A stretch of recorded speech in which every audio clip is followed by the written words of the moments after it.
పరిశుద్ధ గ్రంథంలో నుండి వాక్య ధ్యానం కొరకు పరిశుద్ధుడైన పౌలు కొలసీలకు రాసిన పత్రిక 2వ అధ్యాయం 6-7 వాక్యాలు నేను చదువుతాను. దయచేసి బైబిల్ ఉన్నటువంటి వారు చూడండి, లేనటువంటి వారు మరి వినాల్సిందిగా కోరుతా ఉన్నాను. కొలసీ పత్రిక 2వ అధ్యాయం 6-7 వాక్యాలు.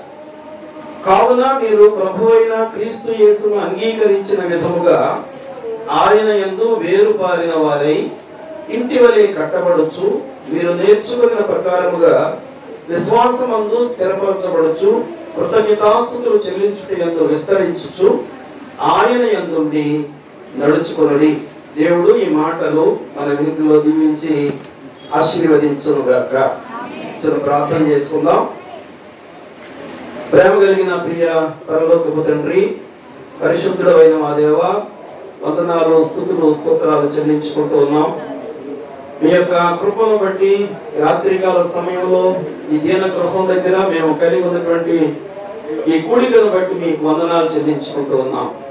ఆయన మరి బంధువర్గం ఉంది, స్థానిక సంఘ బిడ్డలు ఉన్నారు, ఇంకా మరి వారి యొక్క కుటుంబీకులు, ఎరిగిన వారు అందరూ ఉంటుండగా నిలవబడినందుకు బలపరిచి మా అందరికీ కావాల్సిన శ్రేష్టమైనటువంటి మాటలు అనుగ్రహించమని యేసు నామమున అడుగుతున్నాము తండ్రి, ఆమేన్.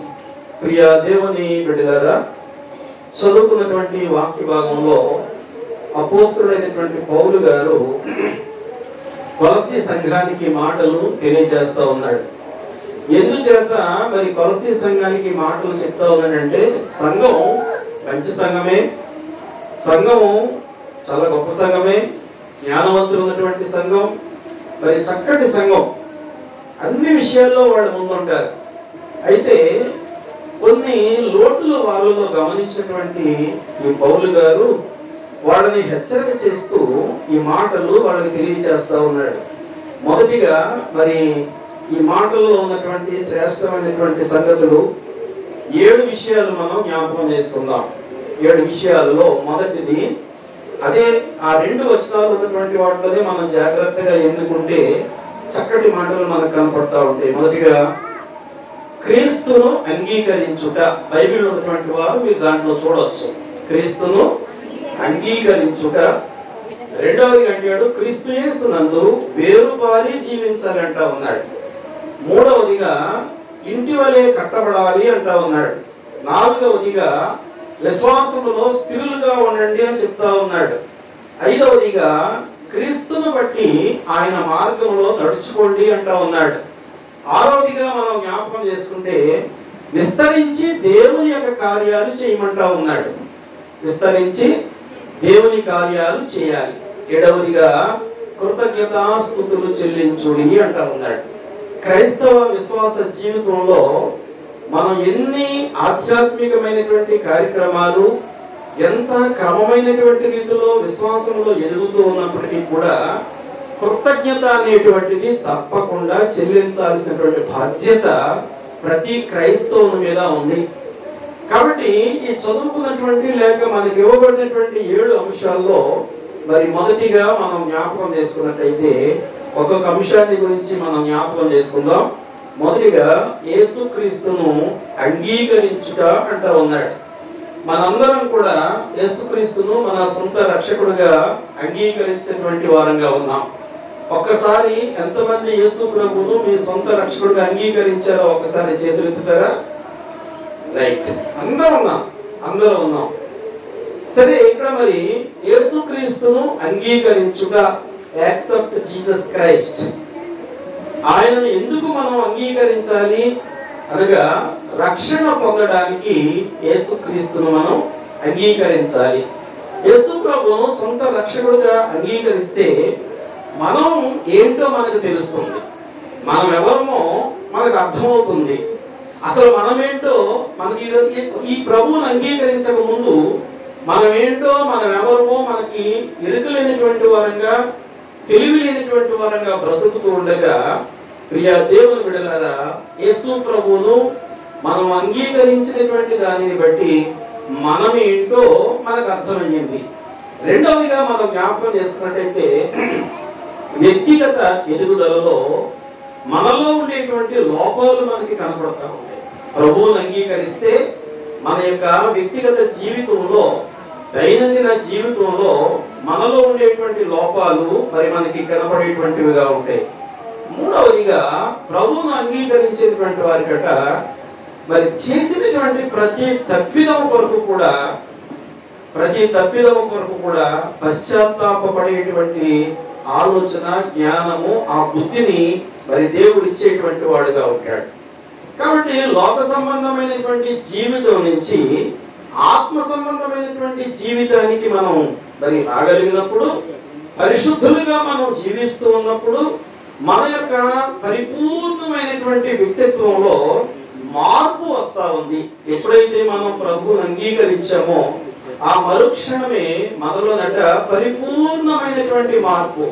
కానీ మనం అనుకుంటాము మరి పరిపూర్ణమైనటువంటి మార్పు అంటే మరి బాల్య దశ, యవన దశ, లేకపోతే పెద్దవారు అయిన తర్వాత వివాహం చేసేస్తారు, వివాహం అయిన తర్వాత మరి ఉద్యోగం, పిల్లలు, అది మనం వ్యక్తిగతమైనటువంటి అభివృద్ధి అనుకుంటాం.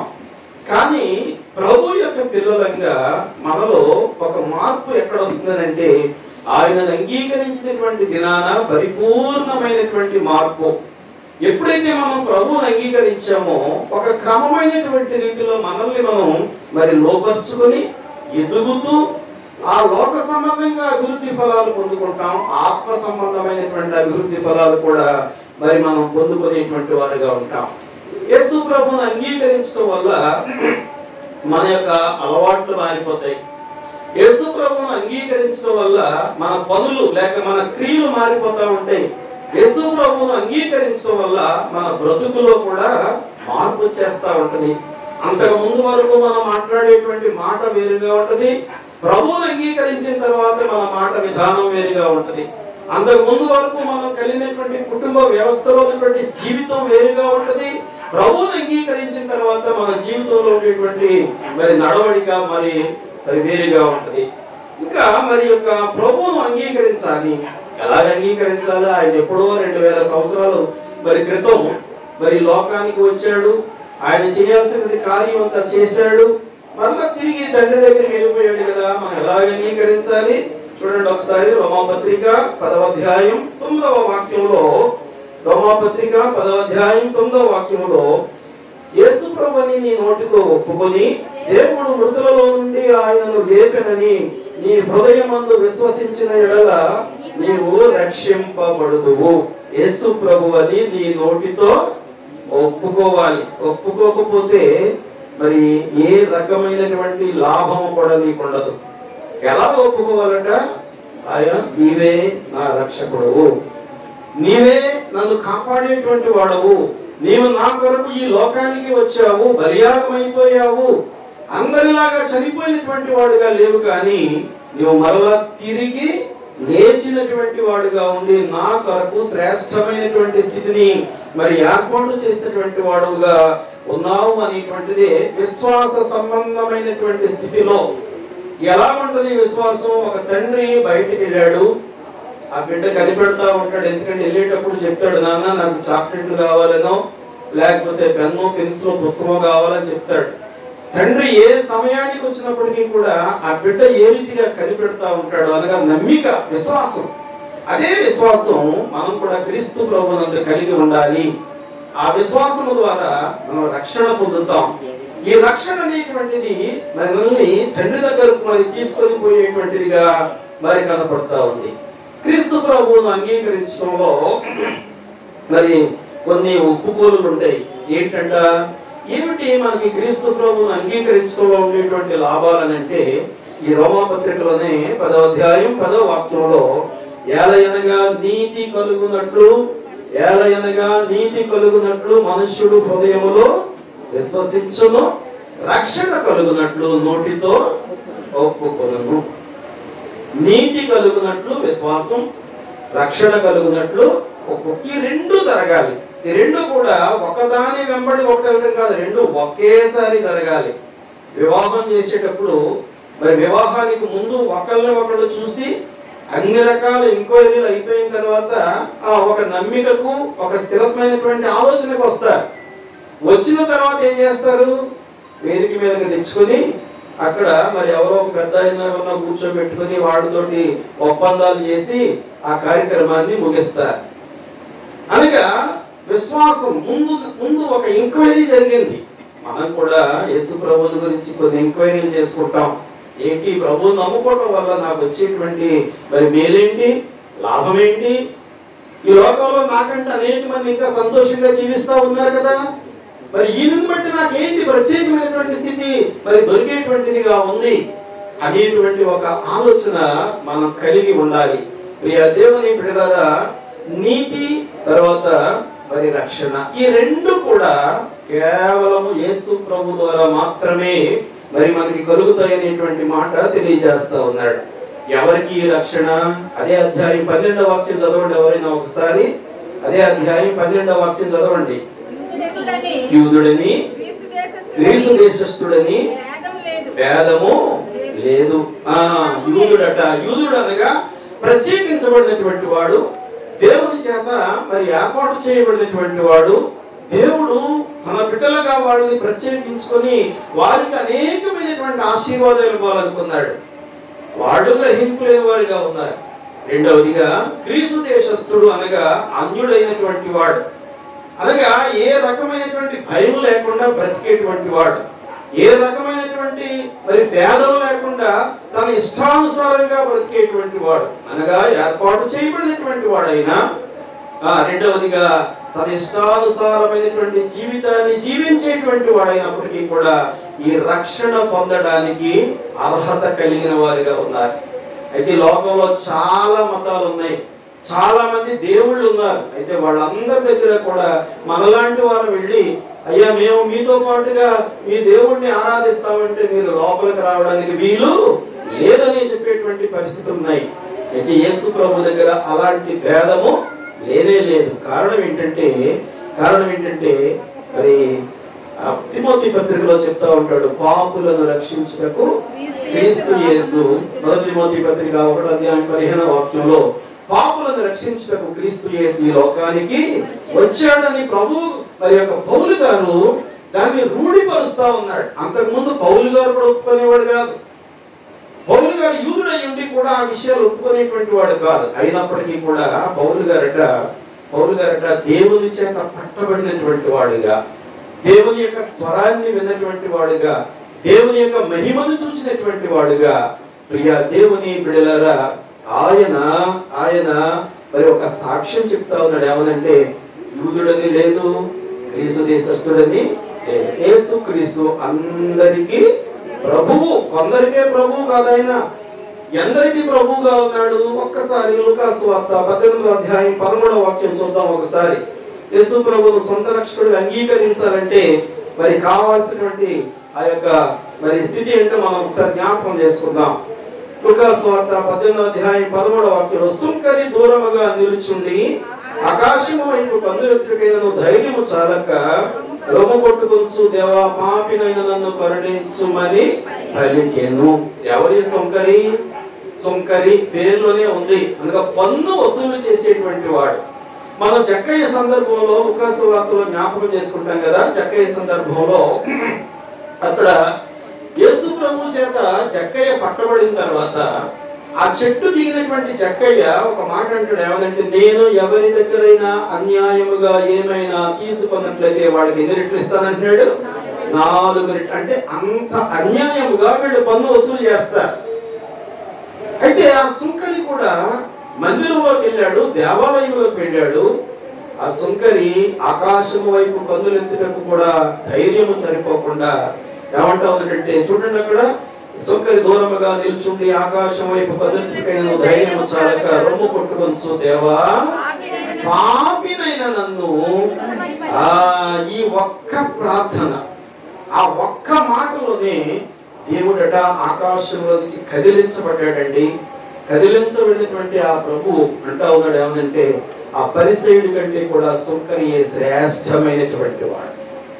పరిసయుడి కంటే కూడా సుంకరి శ్రేష్టమైనటువంటి వాడు. ఇందుకే కదా తెలుసుగా జీవన్ జ్యోతి ప్రెస్ తెలుసుగా రాశాడు కదా ప్రార్థన మీద పాటలో, శిరమును వంచి సరిగను వేడిన సుంకరి ప్రార్థన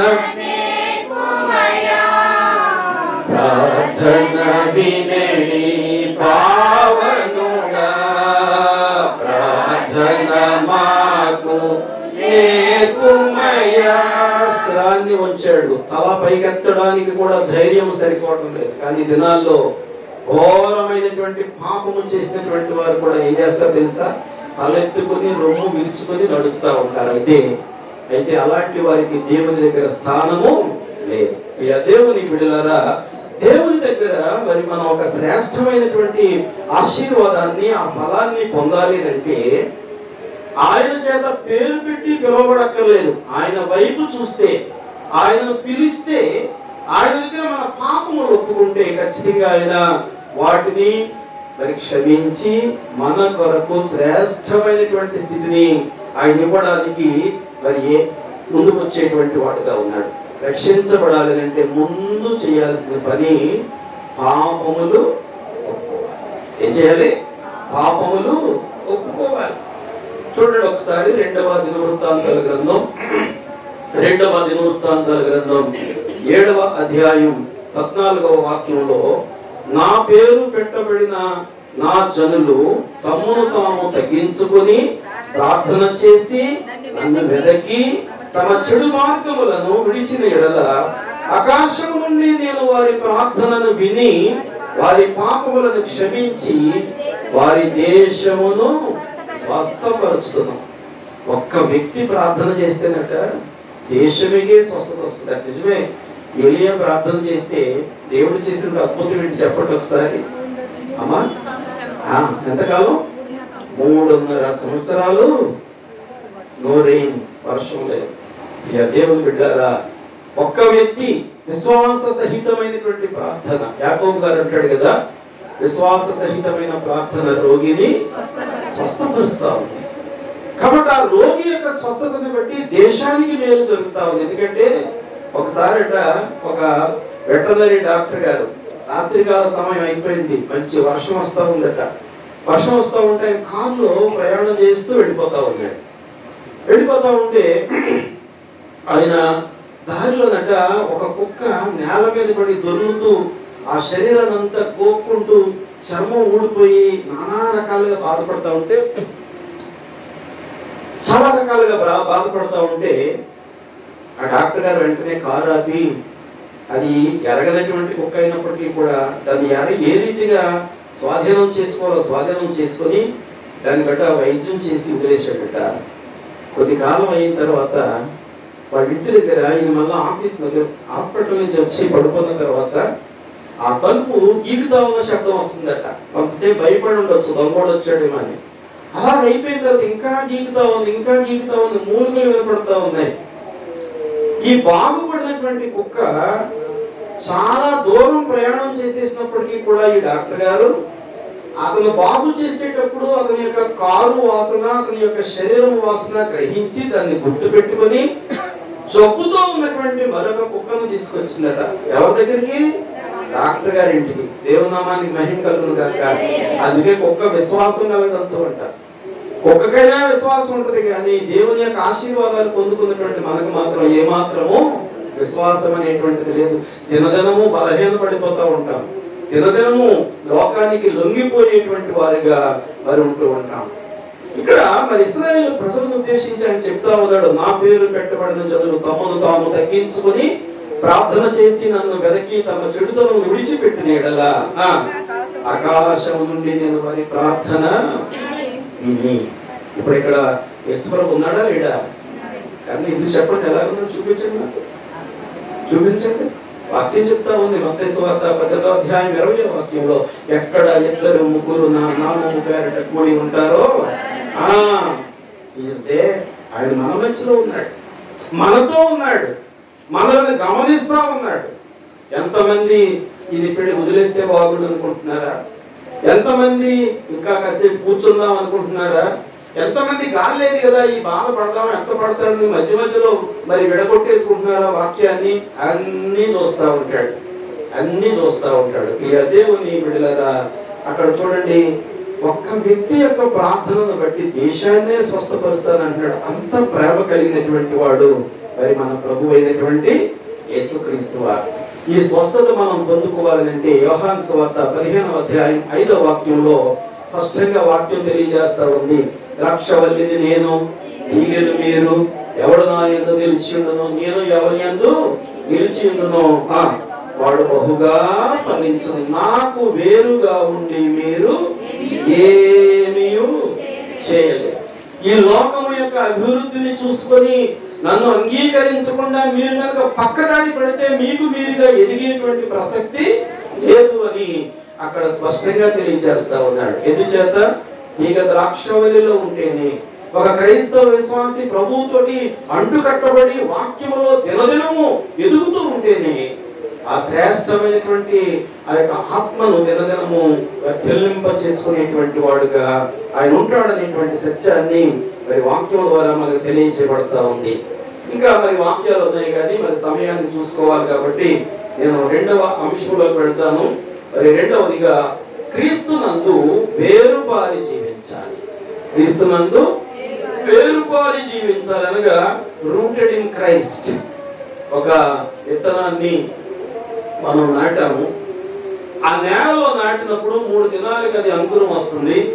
2 ఆకుల కింద వచ్చినట్టు కనపడతా ఉంటాయి. ఆ యొక్క విత్తనానికి సంబంధించినవే. మరి 2 దినాలు అయ్యేసరికి పైన చిన్న చిన్న చిగురు వస్తూ ఉంటాయి. ఆ రీతిగా అది ఎదుగుతూ ఎదుగుతూ ఎదుగుతూ ఉంటే పైన మొక్కే చూస్తాం కానీ మనం అంత ఎదగటానికి దాని యొక్క వేరట లోపలికి పోతా ఉంటాయి. కర్నూలు జిల్లాలో నేను పిల్లల్ని చీరాజపేట టూర్ తీసుకెళ్ళినప్పుడు అక్కడ అహోబిలం అనేటువంటి ఒక ప్రాంతం ఉంది. అహోబిలం అంటే అది 7 మరి పర్వతాలు ఎక్కిన తర్వాత ఆ పైన అలా ఫ్లాట్ గా ఉండి అక్కడ చిన్న గుడి ఉంటుంది, ఇంతే గుడి ఉంటుంది. అందులో మరి ఎవరో ఒక దేవుడిని పెట్టుకొని వాళ్ళు ఆరాధిస్తూ ఉంటారు, అక్కడికి వెళ్తూ ఉంటారు. ఆ ప్రాంతానికి చుట్టుపక్కల 3 కిలోమీటర్ల వరకు కూడా మీకు కాకులు అనేటువంటివి కనపడవు. కానీ వచ్చిన ప్రతి వాడు కూడా కోడినో మేకనో కోసుకొని అక్కడ వండుకొని తిని వెళ్తూ ఉంటారు, మిగిలిన అక్కడ పడేస్తూ ఉంటారు. కోతులు మాత్రం ఉంటాయి విపరీతంగా. అక్కడ నేను అలా చూసుకుంటూ వెళ్తా ఉన్నప్పుడు ఒక లోయలాగా కనపడింది. ఆ లోయ ఎలా ఉందంటే దాన్ని మేమేమంటామంటే మా భాషలో పాట్స్ అని అంటాం. అంటే చాలా గట్టిది అనమాట. అది మన మామూలు శుద్ధికి పగిలేటువంటి రాయి కాదు. ఎంతవరకు అంటే ఇంచుమించిన ఒక 2 కిలోమీటర్ల దూరం వరకు కూడా దాని యొక్క గోడ కనపడతా ఉంది. అయితే ఆ లోకి నుంచి పైన ఎత్తు మీద కొన్ని చెట్లు కనపడతా ఉన్నాయి.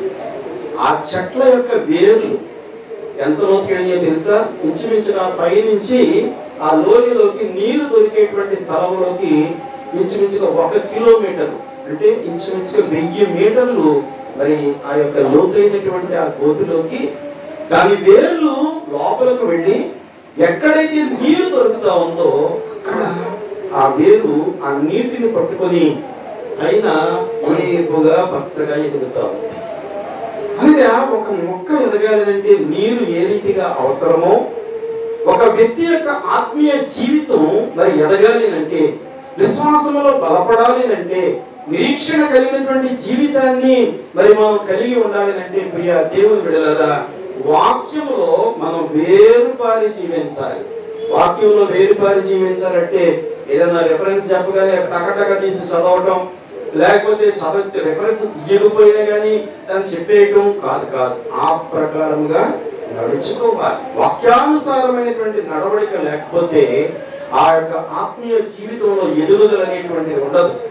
ఒకవేళ లోక సంబంధంగా ఎదుగుదల ఉండొచ్చేమో కానీ ఆత్మ సంబంధమైనటువంటి ఎదుగుదల ఉండాలి అంటే వాక్యములో బలపడుతూ ఉండాలి. దినదినము అందుకంటాడు కదా, దివారాత్రము దానిని ధ్యానించువాడు ధన్యుడు, అతడు నీటి కాలువల యొరను నాటబడినదై. చెప్తా ఉన్నాం. చాలా ఎవ్వరు కూడా ఆగలేదని అందరూ చెప్పేశారు.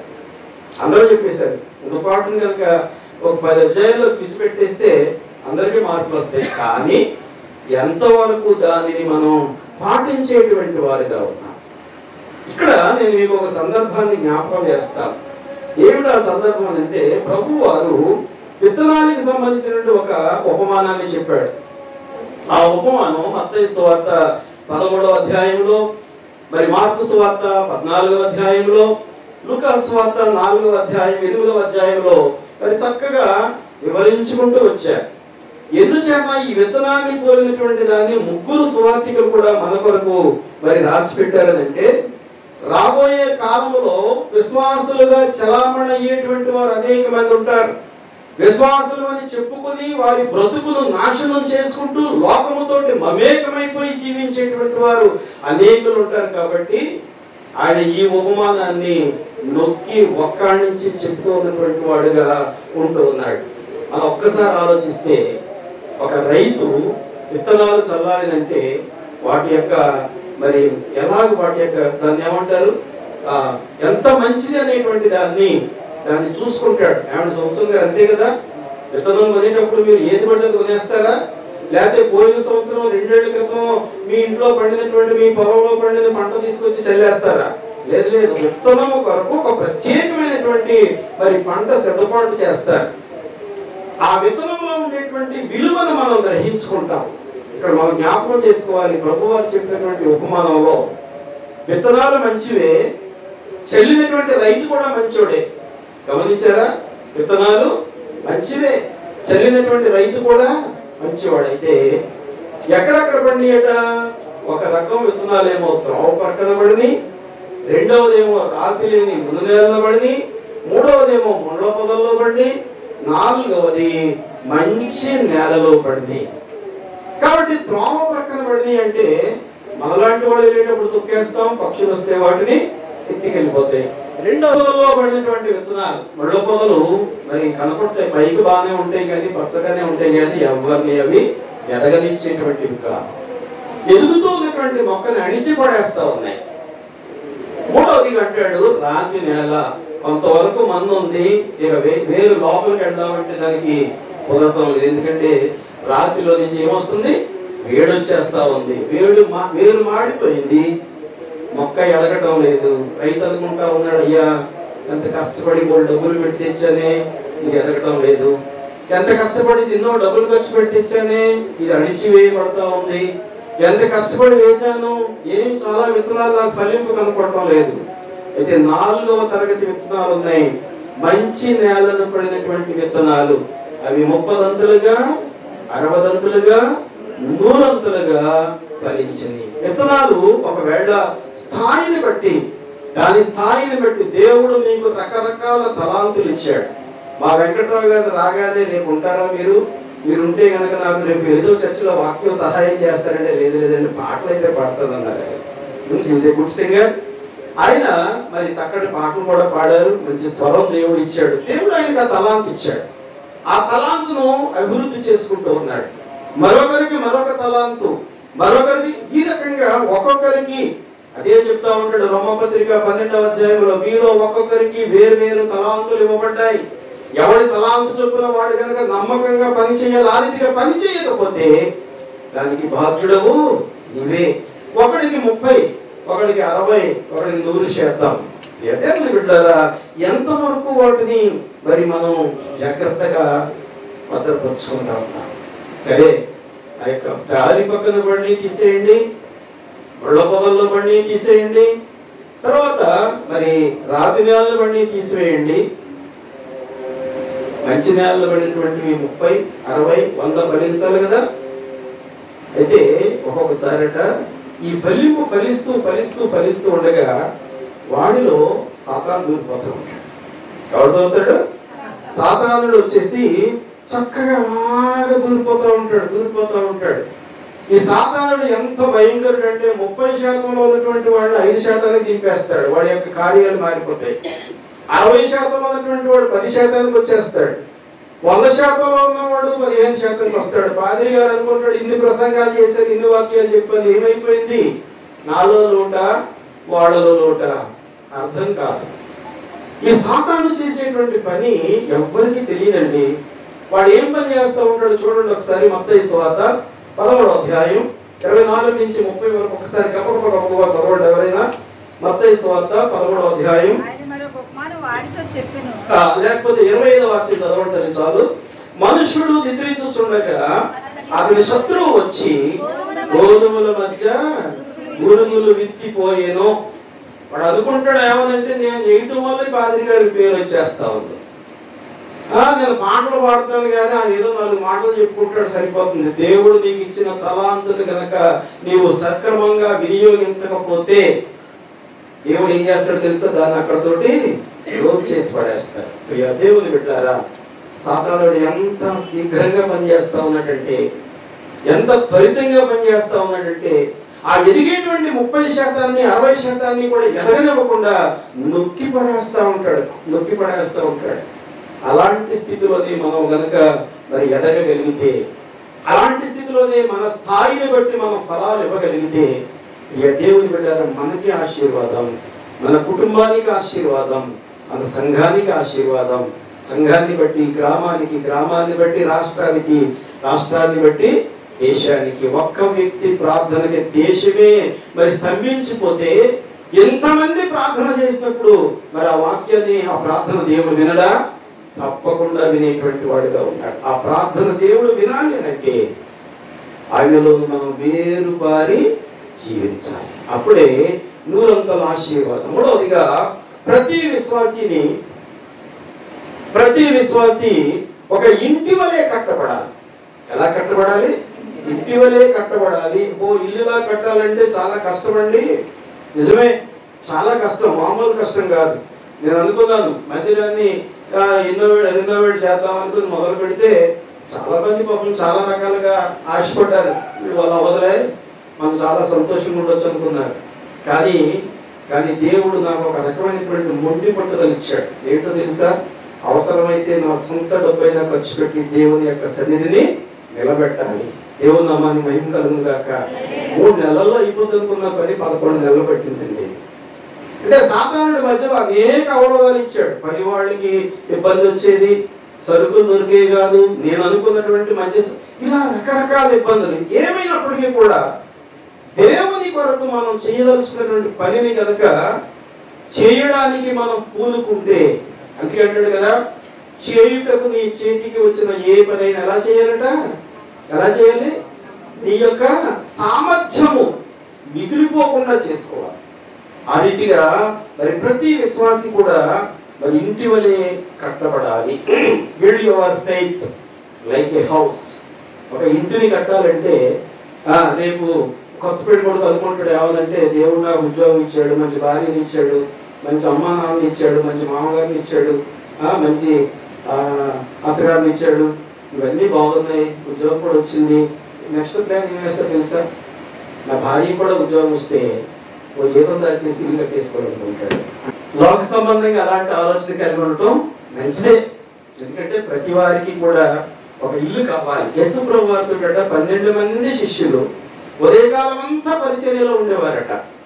రాత్రి అయిపోయిన తర్వాత ఆయన అనేవాడు ఏమంటే, అబ్బాయి నేను ఏదైనా గెత్సేమనే తోటకి వెళ్ళిపోతాను, నా తండ్రితో నేను మాట్లాడుకోవడానికి, ప్రార్థన చేసుకోవడానికి, మీరు మీ ఇంటికి వెళ్ళిపోండి. అక్కడ అంటాడు, అంతటా ఎవరి ఇంటికి వారు వెళ్ళి. పరిచర్య ఎంత చేసినా, ఎంత ఉద్యోగం చేసినా మనకంటూ ఈ లోకంలో ఒక గృహం ఉండాలి. కాబట్టి మనం కట్టబోయేటువంటి ఇల్లు ఎలా ఉండాలంటే ఒక క్రమమైనటువంటి రీతిలో ఉండాలి. ఇల్లు కట్టేటప్పుడు చాలా శ్రమ ఉంటుంది. ఇల్లు కట్టేటప్పుడు ఓర్పు కావాలి.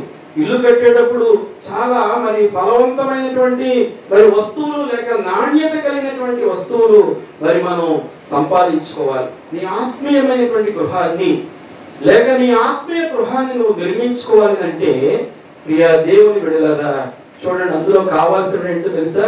మొదటిగా ప్రార్థన. ఏం కావాలి?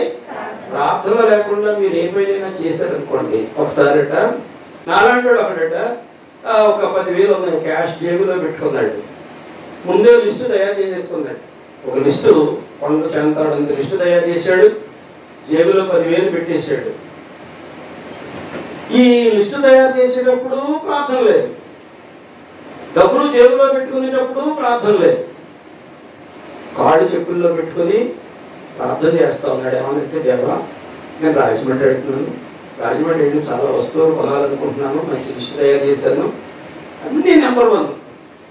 మీకు ఏం కావాలట? అన్నీ నెంబర్ 1 సరుకులే కావాలి నాకు అనుకొని పాపం జేబులో ఒక్కకైతే కదా పైన పెట్టుకున్నాడు. 10,000 అంటే అంత కరెక్ట్ కనపడుతుంది. ఇప్పుడంటే అన్ని 500 వచ్చినప్పుడు చాలా పెద్ద కదా, ఇంకొంతకాయ 300 పెట్టుకుని ఎక్కితే వాడు ఎక్కబోయేసరికి ఎవడో బ్లేడ్ పోసేసాడట, 10,000 వెళ్ళిపోయినాయి. ఎందుకు వెళ్ళిపోయినాయి తెలుసా? వీడు బయలుదేరే ముందే చేశాడు తప్ప ప్రార్థన దేవుని దగ్గర కనిపెట్టకుండా వెళ్ళిపోయాడు. వాడు సొంత ఉద్దేశం చొప్పున, దేవా నీవు నాకు 10,000 ఇచ్చావు, ఈ 10,000లో 1,000 రూపాయలు నేను మందిరానికి కానుకగా ఇస్తాను, మిగిలిన 9,000తో నేను ఏ రీతిగా ఏ మంచి పని చేయాలో నాకు నేర్పించయ్యని ప్రార్థన చేస్తుంటే ఆ డబ్బులు పోయేవి కాదు. దేవుని విడుదల ప్రార్థన క్రైస్తవ విశ్వాస జీవితంలో మొదటి మెట్టు. రెండవ మెట్టు వాక్యము. కీర్తనాకారుడు దావీదు గారు అంటాడు కదా, దివారాత్రము దానిని ధ్యానించువాడు ధన్యుడు. 119, 105లో అంటాడు కదా, నీ వాక్యము నా పాదములకు దీపం. అది లేకపోతే నేను నడిచేటువంటి ప్రసక్తి లేదు, నడవలేను అంటున్నాడు రాజుగారు. అవునంటే అవును, కాదంటే కాదని చెల్లుబాటు చేసుకోగలిగిన సామర్థ్యం కలిగినటువంటి వాడు. మూడవదిగా సహవాసం. ఏ సహవాసం? పౌలు గారు అంటాడు ఎప్పుడు సంఘానికి రాస్తూ, పరిశుద్ధులతో కూడిన సహవాసం ఉండాలి. చెడు సహవాసాల జోలికి వెళ్ళకూడదు.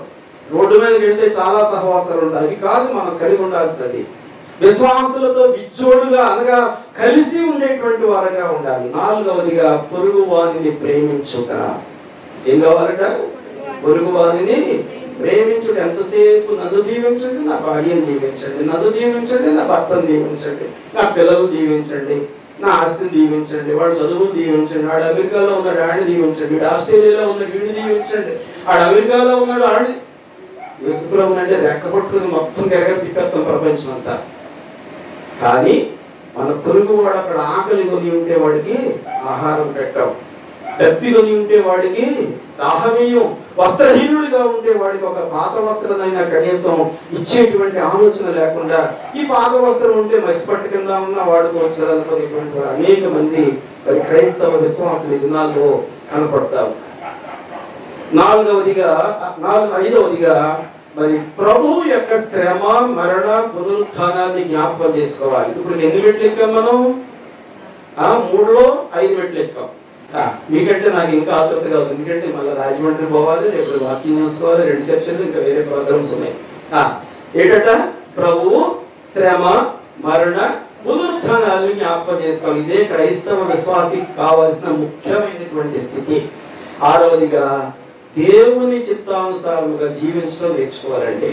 మన చిత్తం కాదు, మన చిత్తం కాదు. ప్రార్థనలో చేస్తాం ఏమనంటే, నీ చిత్తమే సిద్ధించును కాక. పరలోక ప్రార్థనలో అదే సార్ ఉంటుంది, నీ చిత్తమే సిద్ధించును కాక. అదే సిద్ధించు కాకంటే నెరవేరును కాక.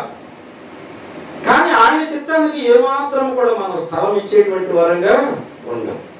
ఏడవదిగా ఆత్మ సంబంధమైనటువంటి జ్ఞానము కొరకు తాపత్రయపడాలి, లోక సంబంధమైనటువంటి జ్ఞానం కొరకు కాదు. కొంతమందిని కనుక కదిపామంటేనండి కావాలండవు, పురుషాకులుండవు, ఏం చెప్తున్నారో తెలియదు, మనకి ఎక్కిపోతుంది ఎక్క.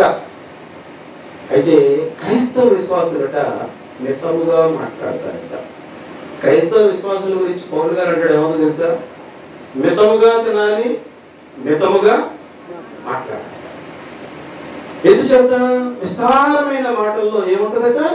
దోషం ఉంటుంది, దోషం ఉంటుంది. ప్రియ దేవుని బిడ్డలారా, అతిగా తింటే ఏ రీతిగా అనారోగ్యం వస్తుందో విస్తారమైనటువంటి మాటల్లో కూడా కలహాలు పుడతా ఉంటాయి. అందుచేత ఆత్మ సంబంధమైనటువంటి జ్ఞానము కొరకు కనిపెట్టాలి. 8వ మెట్టు నిరంతరము ఆత్మను సిద్ధపరచుకోవాలి. ఆయన రాకడ ఎప్పుడో మనకు తెలియదు, మనం చచ్చిపోయినప్పుడు కూడా మనకి తెలియదు. కాబట్టి ఈ దినంలోనే, ఈ క్షణంలోనే మనం సిద్ధపాటు కలిగి ఉండాలి. 9వదిగా దేవుని యొక్క వాగ్దానం నెరవేర్పు కొరకు కనిపెట్టాలి. ఎన్నో వాగ్దానాలు ఉన్నాయి బైబిల్లో. అయితే మనం ఏం చేస్తా ఉంటామంటే, ఆడెవడో ఏదో చెప్తా ఉన్నాడంటే ఆ దగ్గరికి పోతాం, ఈ బైబిల్ చదవం. ఆడు చెప్పిన దానికి ఇచ్చి మన దగ్గర ఉన్న చెవులు ముక్కులు ఇలాంటి సమర్పించేసుకొని వచ్చేస్తాం, అందులో పనులకి ఏడుస్తూ ఉంటాం. అయితే దైవ సంబంధమైనటువంటి జ్ఞానం అట అనేక చిక్కుముడులను మనకు నిరూపించి సరైనటువంటి తెల్లని మార్గంలో మరి నడిపించేటువంటిదిగా కనపడతా ఉంది. పదవదిగా అన్ని విషయములలో దేవునికి కృతజ్ఞతాస్తుతులు చెల్లించాలి. మీరు ఎన్ని పనులైనా చేయండి, కానీ కృతజ్ఞతాస్తుతి లేకుండా దేవుని దగ్గర నుంచి లేవవద్దు. ఆ రీతిగా లేస్తే అంతకు ముందు చేసినటువంటిదంతా కూడా శూన్యమైపోతుంది, వ్యర్థమవుతూ ఉంటుంది. ప్రియ దేవుని బిడ్డలారా, జ్ఞాపకం చేసుకుందాం. ఇశ్రాయేలు ప్రజలకి ఇదే చెప్తా ఉన్నాడు, ఈ దినాల్లో ఉన్నటువంటి మరి మనలాంటి వారి కొరకు కూడా అదే చెప్తా ఉన్నాడు.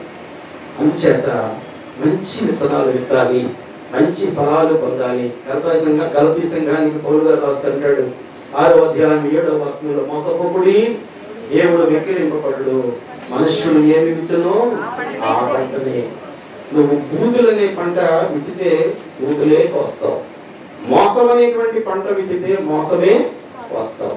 ఇంకా ఏ పంట అయితే ఆ పంట అయితే నీతి అనేటువంటి పంట విత్తితే నీతి కోస్తావు, యథార్థత అనేటువంటి విత్తనం విత్తితే యథార్థత కోస్తావు, న్యాయం అనేటువంటి విత్తనాన్ని విత్తితే న్యాయాన్ని కోస్తావు. అప్పుడే ఆయనతోటి సహవాసాన్ని కలిగి ఉంటావు. నాలుగవదిగా విశ్వాసములో స్థిరమైనటువంటి వారంగా ఉండాలి. Stable in faith. విశ్వాసములో స్థిరముగా ఉండాలి. విశ్వాసములో స్థిరముగా ఉండాలంటే మన బుద్ధిని ఆధారం చేసుకొని వెళ్ళకూడదు. ఇందాక చెప్పాను కదా దేవుని దగ్గర కనిపెట్టకుండా, ప్రార్థన చేయకుండా, లిస్టు తయారు చేసి జేబులో పెట్టుకుని వెళ్తే ఆవిడ కొట్టేశాడు అయిపోయింది. గమనించాలి. అయితే ఎక్కడ కనిపెట్టాలి? సామెతల గ్రంథం 3వ అధ్యాయం 5-6 వాక్యాలు. నీ స్వబుద్ధిని ఆధారము చేసుకొనక నీ పూర్ణ హృదయంతో యెహోవా యందు నమ్మకం ఉంచుము, నీ ప్రవర్తన అంతటి యందు ఆయన అధికారమునకు ఒప్పుకోవాలి. ఇది సొలొమోను గారు అనుభవపూర్వకంగా రాశాడు. అనుభవపూర్వకంగా నిజమే, రాజు అయినటువంటి మొదటి దినాల్లో కనిపెట్టాడు, ఆశీర్వాదం పొందాడు, జ్ఞానంతో పాటుగా ఐశ్వర్యాన్ని కూడా పొందుకున్నాడు. కొంతకాలం అయిపోయిన తర్వాత తన ప్రవర్తన అంతట్లో కూడా మార్పు చేసింది, నాశనానికి నడిపించబడ్డాడు. చివరికి విగ్రహారాధనను ప్రోత్సహించేటువంటి వాడుగా, దేవుని నామానికి అపకీర్తి తెచ్చేటువంటి వాడుగా మరి తయారైపోయినటువంటి స్థితిలో ఉంటే ఇక దేవుని బిడ్డలు ఆయన అంటాడు ఏమనంటే, రాబోయే తరములో ఉన్నటువంటి విశ్వాసులారా, మీ సొంత బుద్ధితో కాదు దేవుని యొక్క బుద్ధికి మాత్రమే మీరు స్థలం ఇవ్వాలి అంటా ఉన్నాడు. దేవునికి మాత్రమే మీరు స్థలము ఇవ్వాలి. కాబట్టి ఆయనకు మనం స్థలం ఇవ్వాలంటే మనలో విశ్వాసం ఉండాలి, నిరీక్షణ ఉండాలి. ఈ విశ్వాసము నిరీక్షణ లేకపోతే మనం పొందుకునేటువంటి ప్రయోజనం ఏమీ ఉండదు. ఎబ్రీ సంఘానికి రాస్తూ పౌలు గారు అంటాడు కదా 11వ అధ్యాయం 1-2 వాక్యాలు, విశ్వాసం అన్నది నిరీక్షింపబడు వాటి యొక్క నిజస్వరూపం. అక్కడ ఏమీ కనపడదు కానీ ఉంటుంది అంతే. అది దేవుని యొక్క చిత్తం. మబ్బు విడిపోయినట్టుగా విడిపోతా ఉంటుంది. నోవహు 120 సంవత్సరాలు సువార్త చెప్తూ వాడగట్టాడు, ఎవడో వినలేదు. అయితే లోబడినటువంటి నోవహును బట్టి అతని కుటుంబం అతను రక్షించబడ్డాడు. మోషే ఏమేమో సాకులు చెప్పాడు, అయితే చివరికి లోబడ్డాడు. బలమైనటువంటి జ్ఞానులైనటువంటి ఇశ్రాయేలు ప్రజలను నడిపించేటువంటి ఆధిక్యత పొందుకున్నటువంటి వాడిగా ఉన్నాడు. వీరందరిలో కూడా శ్రేష్ఠుడు ఎవరో తెలుసా అండి? హేబేలు. బాల్య దినాల నుంచి కూడా దేవుని యందు భయభక్తులు కలిగి, దేవుని యొక్క భయము కలిగి జీవించి తన యొక్క జీవితాన్ని ఒక క్రమమైనటువంటి రీతిలో పెంచుకున్నాడు. దేవునికి శ్రేష్టమైనటువంటి అర్పణ ఇచ్చాడు. అన్నగారి కోపం వచ్చింది, మీద పడి చంపేశాడు. అయితే హేబేలు యొక్క జీవితం అక్కడితో అయిపోలేదండి. ఒక్కసారి ఆ మాట చూడండి. హెబ్రీ పత్రిక 11వ అధ్యాయం 4వ వాక్యం. హెబ్రీ పత్రిక 11:4. విశ్వాసమును బట్టి హేబేలు కయీను కంటే శ్రేష్టమైన బలి దేవునికి అర్పించి దేవుడు అతని అర్పణ గురించి సాక్ష్యం ఇచ్చినప్పుడు అతడు ఆ విశ్వాసమును బట్టి నీతిమంతుడని సాక్ష్యము పొందెను. అతడు వృద్ధి పొందియు విశ్వాసము ద్వారా మాటలాడుచుండెను. ఎవరితో మాట్లాడాడు? ఆ పక్కనే ఉన్నటువంటి సొంత అన్నగారు కయీనుతో మాట్లాడలేదు. ఎవరితో మాట్లాడాడండి? దేవునితో మాట్లాడుతూ ఉన్నాడు. దేవుడు చలించిపోయాడు. కయీను, నీ సోదరుడు ఎక్కడ అని అడుగుతూ ఉంటే, నీ సోదరుడు ఎక్కడంటే, నా సోదరుడికి నేను కాపలా పడినా నువ్వు దేశదిమ్మరుడు అయిపోతావు, జాగ్రత్త కయీను. ఇక దేవుని బిడ్డలారా, రక్తం మాట్లాడుతూ ఉందండి. బాల్య దినాల నుంచి, అందుకే వాక్యం సెలవిస్తూ ఉంది, నీ బాల్య దినములందే నీ సృష్టికర్తను స్మరణ తెచ్చుకో. అబ్రహాము దేవుని నమ్ముకున్నాడు, అది నీతిగా ఎంచబడింది. ఆ నీతి మనం కూడా కలిగి ఉండాలని మరి దేవుని యొక్క ఆశ. ఐదవదిగా నేను త్వరగా ముందుకెళ్తా ఉన్నాను. ఐదవదిగా క్రీస్తు వలె నడవాలి. క్రీస్తు వలె నడవాలి. Travel like Christ. క్రీస్తులాగా మన ప్రయాణం ఉండాలటండి. క్రీస్తులాగా మనం నడవాలి. ద్వితీయోపదేశకాండం 5వ అధ్యాయం 33వ వాక్యంలో, మీరు కుడికే గాని ఎడమకే గాని తిరగక మీ దేవుడైన యెహోవా ఆజ్ఞాపించినట్లు చేయుటకు జాగ్రత్త పడవలెను. మీరు స్వాధీనపరచుకొనబో దేశములో మీరు జీవించుచు మేలు కలిగి దీర్ఘాయుష్మంతులగునట్లు మీ దేవుడైన యెహోవా మీకు ఆజ్ఞాపించిన మార్గములన్నిటిలో నడుచుకోవాలి. ఆజ్ఞాతిక్రమమే. కాబట్టి ఆజ్ఞను మేరకుండా దేవుడు మనకి ఇచ్చినటువంటి ఆ మార్గంలోనే మరి క్రీస్తు ఏ మార్గంలో నడిచాడో ఆ మార్గాన్ని మనం మరి నడవగలిగితే అది ఎంతో మనకి మరి ఆశీర్వాదం. అయితే మనం ఏం చేస్తామంటే లోకాన్నే చూసుకుంటాం. లోతు భార్యలాగా లోకాన్నే చూస్తూ ఉంటాం. వెనక్కి చూస్తాం కానీ ముందుకు చూడం. మనం చీకట్లో ఒక అబ్బాయి ప్రయాణం చేస్తూ ఉన్నాడు. బండి మీద చేస్తూ ఉంటే అంత చీకటిగా ఉంది. వాడి ఎదరకు చూసుకుంటా ఉంటే వాడి యొక్క బండికి ఉన్నటువంటి లైట్ ద్వారా ఎదరంతా మరి చక్కగా బాగా కనిపిస్తూ ఉంటుంది. అదే వెనక్కి చూస్తే చందనం అలా వస్తూ ఉంది. 10-11 అయిన తర్వాత లేటుగా ఈ ఆకుల మధ్య నుంచి ఒక ఆకారం కనపడతా ఉంది. ఆకులే చెట్టు అలాగలా ఉంటే ఇలా ఆకారం అందులోంచి చందనం కనపడతా ఉంటే ఒంటరిగా ఉన్నాడు కాబట్టి వాడు అనుకుంటాడు అంటే అబ్బో దెయ్యం వచ్చేసింది నా వెనకాల, నేను ఒక్కటే ఉన్నాను కాబట్టి ఎవరు వస్తారు నా వెనకాల. వెనక్కి చూడొద్దండి, వెనక్కి చూడొద్దు. క్రైస్తవ విశ్వాస యొక్క చూపు ఎప్పుడు కూడా ముందుకే ఉండాలి. క్రైస్తవ విశ్వాస యొక్క చూపు ఎప్పుడు కూడా పైకి ఉండాలి. ఎందుకంటే ఆకాశమందు ఆసీనుడైనటువంటి మన దేవుడు మన కొరకు ఉన్నాడు. ఈ దేవుని బిడ్డలారా తిమోతి గారు అంటాడు, 1 తిమోతి పత్రిక 4వ అధ్యాయం 8వ వాక్యంలో, శరీర సంబంధమైన సాధకము కొంచెం మట్టుకే ప్రయోజనమవును గాని దైవభక్తి ఇప్పటి జీవం విషయంలోనూ రాబో జీవం విషయంలోనూ వాగ్దానముతో కూడినదైనందున అది అన్ని విషయములలో ప్రయోజనకరమైనది. ఏ భక్తి? దైవభక్తి. లోకభక్తి కాదు, డబ్బు భక్తి కాదు, ఆస్తి భక్తి కాదు, చదువు భక్తి కాదు, ఇంకా ఏ భక్తి కాదు. దైవ సంబంధమైనటువంటి భక్తితో కలిగి ఉంటే దేవుడట నీకు అన్ని కూడా ఫలప్రదంగా ఇచ్చేటువంటి వాడుగా వారు ఉంటా ఉంటాం. ఇక దేవుని బిడ్డారా, ఆయన ఆజ్ఞకు లోబడితే నీవెప్పుడు కూడా సిగ్గుపడేటువంటి వాడు కాదు. 119వ కీర్తన 6వ వాక్యంలో కీర్తనకారుడు అంటాడు, చూడండి ఒకసారి, నీ ఆజ్ఞలన్నిటినీ నేను లక్ష్యము చేయనప్పుడు నాకు అవమానము కలుగనేది. మనం సిగ్గుపడేటువంటి పరిస్థితి లేదు. మనల్ని పైవారుగా ఉంచుతాడు కానీ కిందవారిగా ఉంచాడు. తలగా ఉంచుతాడు కానీ తోకగా ఉంచాడు. ఎందుచేతంటే మన దేవుడు సర్వశక్తి కలిగినటువంటి దేవుడు, సర్వ సమృద్ధి కలిగినటువంటి మరి దేవుడు. అందుకే యోబు గారు ఆయన ఉన్నటువంటి సమస్తము కోల్పోయింది. ఎంతో ఆస్తిపరుడు, అంతా కోల్పోయినప్పటికీ కూడా ఒకే ఒక విషయాన్ని మాత్రం విడిచిపెట్టకుండా బ్రతికాడండి. యోబు ఒకే ఒక విషయాన్ని విడిచిపెట్టకుండా బ్రతికాడు. యోబు గ్రంథం 29వ అధ్యాయం 14వ వాక్యంలో ఆయన విడిచిపెట్టకుండా ఉంచుకున్నటువంటిది ఏంటో అక్కడ తెలియజేస్తా ఉన్నాడు. నేను నీతిని వస్త్రముగా ధరించుకుని ఉంటుంది కనుక అది నన్ను ధరించును, న్యాయ ప్రవర్తన నాకు వస్త్రమును.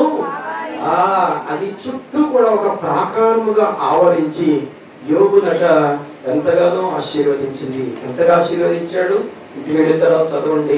42వ అధ్యాయం 16 నుంచి చివరి వరకు చూస్తేనట అంతకు ముందు ఉన్నటువంటి ఆశీర్వాదం కంటే మరింత ఆశీర్వాదం, అంతకు ముందు ఉన్నటువంటి పిల్లల యొక్క అందం కంటే మరింత అందమైనటువంటి పిల్లలను ఆయన పొందుతున్నటువంటి వాడుగా ఉంటూ ఉన్నాడు. ఆరోదిగా మనం జ్ఞాపకం చేసుకుంటే ప్రతి క్రైస్తవ విశ్వాసి కూడా విస్తరించి దేవుని యొక్క కార్యాలు చేయాలి. ఎలా చేయాలి? విస్తరించి, మామూలుగా చేయకూడదు. నీ శక్తి కొలది, శక్తి వంచన లేకుండా చేయాలి. నీ ఇంటి పనుల కొరకు, నీ యొక్క బ్రతుకుల కొరకు నువ్వు ఎంత సమయాన్ని వెచ్చిస్తావు అంతకంటే ఎక్కువ సమయాన్ని నువ్వు దేవుని కొరకు వెచ్చిస్తే ఈ సంబంధించిన పనులన్నీ ఆయన చేసుకుంటూ మరి వెళ్ళిపోయేటువంటి వాడుగా ఉంటాడు. చూడండి, గలతీ పత్రిక విశ్వాసులైనటువంటి వారికి పౌలుగా రాస్తూ గలతీ పత్రిక 6వ అధ్యాయం 10వ వాక్యం, మనకు సమయము దొరికిన కొలది అందరి ఎడలను విశేషముగా విశ్వాస గృహములకు చేరిన వారి ఎడలను మేలు చేయడం. అందరి ఎడలను అంటే ఆడు మా కులస్తుడు కాదండి, అదే ఈడు మా పేటోడు కాదండి, అదే ఈడు మా అసలు ఈడు మొహమే తెలియదండి, మొదలంతా నేనే మూట కట్టుకుంటానండి కాదండి. అందరి ఎడల. ఆ యేసు ప్రభు వారు కూడా అలాగే అనుకుంటే నాకు యూదుల కొరకే నేను రక్తాన్ని కార్చాను అనుకుంటే అవుతుందా? కానీ ప్రభు అంటా ఉన్నాడు ఏమనంటే నా మందిరము సమస్తమైన అన్యజనులకు, అందును బట్టే ఇవాళ నీకు నాకు ఆ మందిరంలో ప్రవేశం దొరికింది. ఆ పరిశుద్ధుడైనటువంటి దేవుని యొక్క నామాన్ని తండ్రి నాయన ప్రభువా అని పిలిచేటువంటి ఆధిక్యత దేవుడు మనకి ఇచ్చినటువంటి వాడుగా ఉంటూ ఉన్నాడు. ఇంకా అంటాడు విశేషముగా, కింద భాగం రెండో భాగం అంటాడు విశేషముగా విశ్వాస గృహములకు చేరిన వారి ఎడలను మేలు చేయడం. అనగా పొరుగు వారిని ప్రేమించాలి, అన్యులైనటువంటి వారిని ప్రేమించాలి. అంతేకాదు నీ తోటి విశ్వాసిని కూడా నీవు ప్రేమించాలి. తోటి విశ్వాసిని కూడా. ఒకసారట పాస్టర్ గారు ప్రసంగం చెప్తూ మధ్యలో ఎక్కువ అల్లేరియా గురించి చెప్తూ ఉంటారు కదా, నిద్రపోయేవాడు అంతా అల్లేరియా చెప్పండి అన్నాడంట. అనగానే ఒక ఆమె అంటే ఎదురున్నటువంటి పటేలు తన్నేసిందంట ఆ కూర్చున్నటువంటి వాడు. అలా తన్నేసరికట బాబోయ్ చాలా గొడవైపోయేలాగా ఉంది ఇప్పుడు తన్నేసినందుకు ఆ పాప భయపడుతుందట. భయపడుతుంటే వాడు అందట ఆ మక్క అంతే తన్నా కానీ 3 రోజుల నుంచి నడువులు ఎప్పుడు తగ్గట్లేదు, బలి తగ్గిపోయిందమ్మంతా. అంటే దీంట్లో ఎక్కడో ఒక మేలు జరగవచ్చు కానీ మిగిలిన చోట మాత్రం గందరగోళం జరిగిపోతుంది. నిద్రపోకండి, ఏం చేస్తామండి నిద్ర? ఎక్కడ నిద్రపోతాం? రాత్రి 2 రోజుల నుంచి కూర్చున్నాను, వాక్యాన్ని సెత్తుపడి రాసుకొని చేసుకొని అన్ని చేసి ఇన్ని చేసి మళ్ళీ ఇప్పుడు వచ్చి మనం వెళ్ళిన తర్వాత మళ్ళీ కూర్చుంటారు 2 గంటల దాకా. అసలు అలసట ఉండకూడదు మనుషులకి. ఇందాక చెప్పాను కదా, అలసట లేకుండా ఉండాలి అని అంటే మితముగా తినాలి. దెబ్బలాటలు లేకుండా ఉండాలి అంటే ఏం చేయాలి గారు వెంకట్రావు గారు? మితముగా ఆయనలాగే పాటలు తప్ప ఇంకా 2 చేయనంటారు అదిగా. సరే, ఆ రీతిగా మనం ఉండాలి. ఇక్కడ చెప్తా ఉన్నాడు ఏమనంటే అందరినీ ప్రేమించండి, మీతోటి సహవాసులను విశ్వాసులట విశేషముగా ప్రేమించాలి. అయితే క్రైస్తవులకు ఉన్నటువంటి పరమ దరిద్రమైనటువంటి జబ్బు ఏంటంటే మాట్లాడుకోరు, పక్కనే కూర్చుంటారు, మాట్లాడుకోరు. ఎక్కడ ఉంది దేవుని ప్రేమ? ఏది? ఇక దేవుని బిడ్డలారా విస్తరించి దేవుని కార్యాలు చేయాలంటే దెబ్బలాడుకోకపోయినా కానీ మాట్లాడుకో లేని కారణాలను బట్టి ఏదేదో మనం ఊహించేసుకోవటం ఉంది. దేవుని పిల్లలంగా మనం ఏకీభవించి మరి ఉండడానికి మరి ప్రయత్నం చేద్దాం.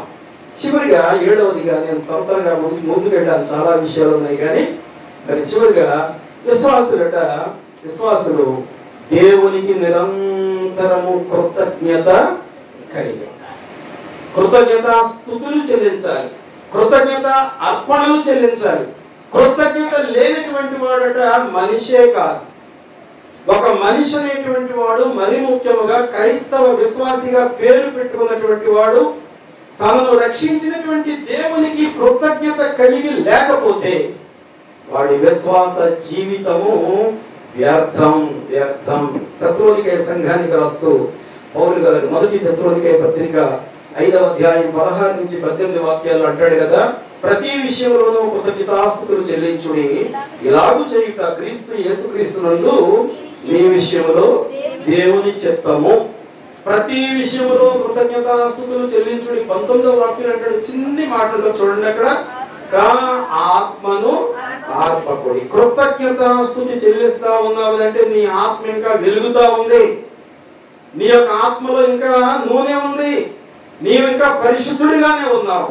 ఆ పరిశుద్ధతను నువ్వు నిలబెట్టుకోవాలంటే అన్ని విషయములలో నిరంతరము దేవునికి ఏం కలిగి ఉండాలట? కృతజ్ఞత కలిగి ఉండాలి. ఈ కృతజ్ఞత మనం లేకపోతే, దేవుని పక్షంగా మరి మనం ఆ కృతజ్ఞత కలిగి ఉండకపోతే దేవుని బిడ్డలారా మన ఆత్మలు ఆరిపోతాయి. 10 మంది కన్యకలలో 5 సిద్ధపాటు లేని వారి దీపాలు ఏ రీతిగా ఆరిపోయినాయో అదే రీతిగా మన ఆత్మలు కూడా రేపు ప్రభు వచ్చినప్పుడు ఆరిపోతే దానివల్ల ప్రయోజనము లేదు. దానివల్ల ప్రయోజనం లేదు. అప్పుడు అంటాం ఏమనంటే ప్రభువా నాయన తండ్రి దేవా నేను అప్పుడు అది చేశాను, ఇప్పుడు ఇది చేశాను, ఎన్నో చేశాను, దానివల్ల ప్రయోజనము లేదు. ఆయన అంటాడు మీరెవరో నేను ఆయన చేత ఎరగబడాలి అంటే క్రీస్తు ప్రభువుని అంగీకరించాలి. ఆయన చేత ఎరగబడాలి అంటే వేరుపారి జీవించాలి. ఆయన చేత ఎరగబడాలి అంటే ఒక మంచి అందమైనటువంటి ఇంటి వలె మన ఆత్మలను కట్టుకోవాలి. ఆయన చేత ఎరగబడాలి అంటే విశ్వాసంలో స్థిరులుగా ఉండాలి. ఆయన చేత ఎరగబడాలి అంటే క్రీస్తులో మనము నడవాలి. ఆయన చేత ఎరగబడాలి అంటే విస్తారముగా దేవుని కొరకు పనిలో భాగస్థులుగా ఉండాలి.